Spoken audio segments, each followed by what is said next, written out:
ఆ చల్లని సముద్ర గర్భం దాచిన బడబాణలమెంతో ఆ నల్లని ఆకాశంలో కానరాని భాస్కరులెందరో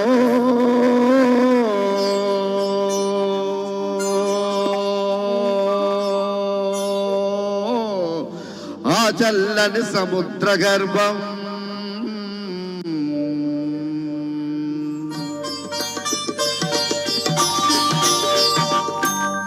ఆ చల్లని సముద్ర గర్భం దాచిన బడబాణలమెంతో ఆ నల్లని ఆకాశంలో కానరాని భాస్కరులెందరో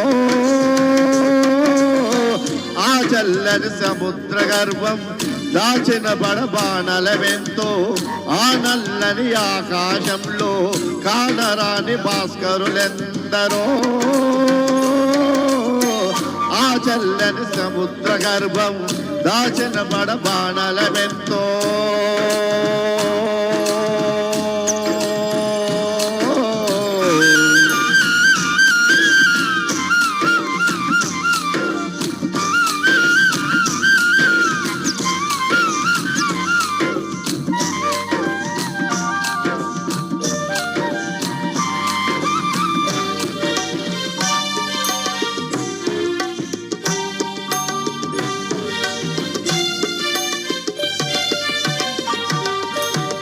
భూగోళం పుట్టుక కోసం రాలిన సురగోళాలెన్నో ఈ మానవ రూపం కోసం జరిగిన పరిణామాలెన్నో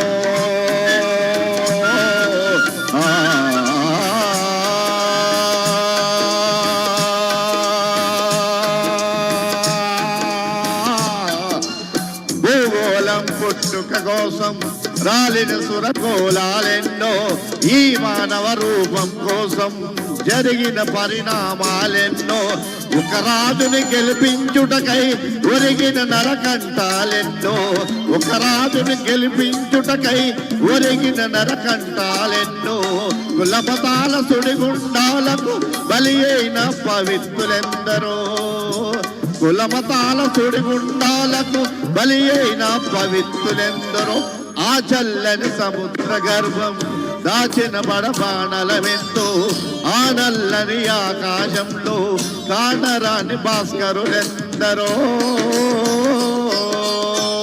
ఆ చల్లని సముద్ర గర్భం దాచిన బడబాణలమెంతో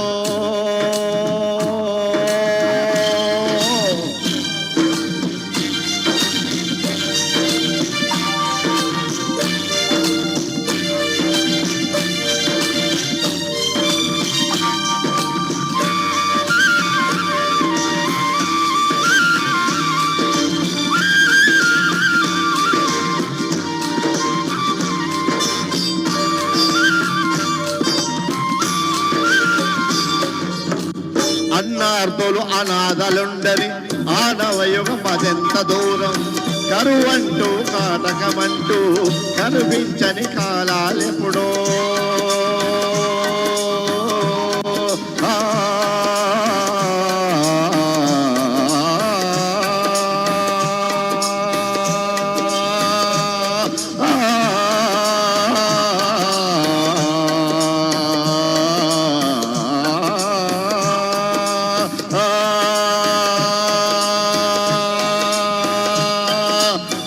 అన్నార్థులు అనాథలుండని ఆనవయుగం అదెంత దూరం కరువంటూ కాటకమంటూ కనిపించని కాలాలెప్పుడు పసిపాపల నిదుర కనులపై ముసిరిన భౌతవ్యం ఎంతో పసిపాపల నిదుర కనులపై ముసిరిన భౌతవ్యం ఎంతో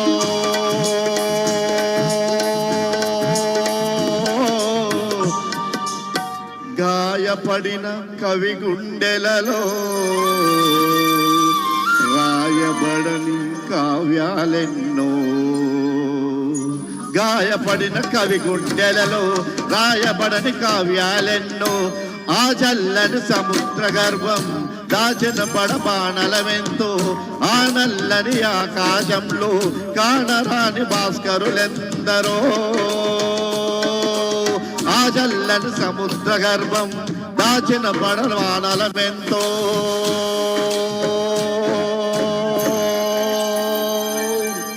థ్యాంక్ యూ.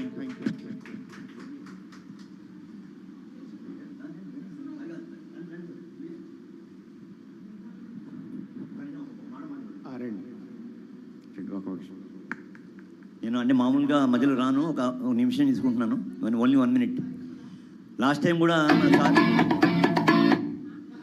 కూడా మన సార్ వచ్చినప్పుడు, వీరారెడ్డి గారు వచ్చినప్పుడు ఓ ఫోక్ సాంగ్ పాడారు. అది చాలా పెద్దది, కానీ నేను పేషెంట్గా విన్నా పాట.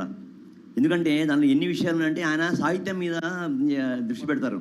మామూలుగా మన ఇప్పుడు సంగీతం అంతా డప్పులే, టక్కు టక్కు టక్కు టక్కు అంతే, చెమక్ చెమక్ ఏమన్నా కానీ రెడ్డు ఇవన్నీ అంటే మనకి బీట్ బేస్డ్. ఒక్కొక్క దానిలో ఆయన సాహిత్యం మీద, దానిలో మీనింగ్ మీద ఇప్పుడు ఎవరికి ఓపిక లేదు, ఏకాగ్రత లేదు. సంగీతానికి కావాల్సిన ఏకాగ్రత, మామూలు పనికి ఏకాగ్రత కావాలి. ఇప్పుడు ఇక్కడి నుంచి ఒకటి పిలుస్తుంది, అక్కడి నుంచి ఒకటి పిలుస్తాడు, ఒకటే టైంలో ఇద్దరు మాట వినగలం మనం. ఆ సెన్స్ కూడా పోయింది. సంగీతానికి ఫస్ట్ కావాల్సిన ఏకాగ్రత, ఏ కళ కన్నా. అందులో సంగీతానికి మోస్ట్. ఎందుకంటే ఒక్క స్వరం అటు ఇటు అయిందంటే పాట పోతుంది, ఒక బీట్ అటు ఇటు పాట పోతుంది. ఇవన్నీ మనం నేర్చుకోకుండా ఏదో వస్తాము, నేను టకటక వచ్చి పాడేస్తాము, మళ్ళీ నెక్స్ట్ ప్రోగ్రాంలో మళ్ళీ వేరే పాటలు పాడాలి. అంటే ఆ పాటలు ఏమైనా వచ్చేసాయి మాకు. అంటే ఎందుకంటే కొన్ని ఏళ్ళు సాధన చేస్తున్నాం అసలు, అప్పుడు మనకి కంట్రోల్ వస్తుంది పాట మీద. ఈ ప్రోగ్రాం పాడాం కదండి, మళ్ళీ నెక్స్ట్ ప్రోగ్రాం ఎందుకు? అది అంటే చెప్తున్నాను, ఒక చోట మనం తవ్వితే నీళ్ళు వస్తాయి, కానీ ఇక్కడ ఒక కొంచెం గుంట, మళ్ళీ అక్కడికి వెళ్ళి మళ్ళీ ఒక మీటరు, జీవితం అంతా మనం గుంటలు తవ్వుకుంటూ పోతాం కానీ నీళ్ళు రావు. ఎందుకంటే చూస్తున్నాను, ఎందుకంటే అబ్జర్వ్ చేస్తున్నాను, ఏకాగ్రత అనేది very very important for singing.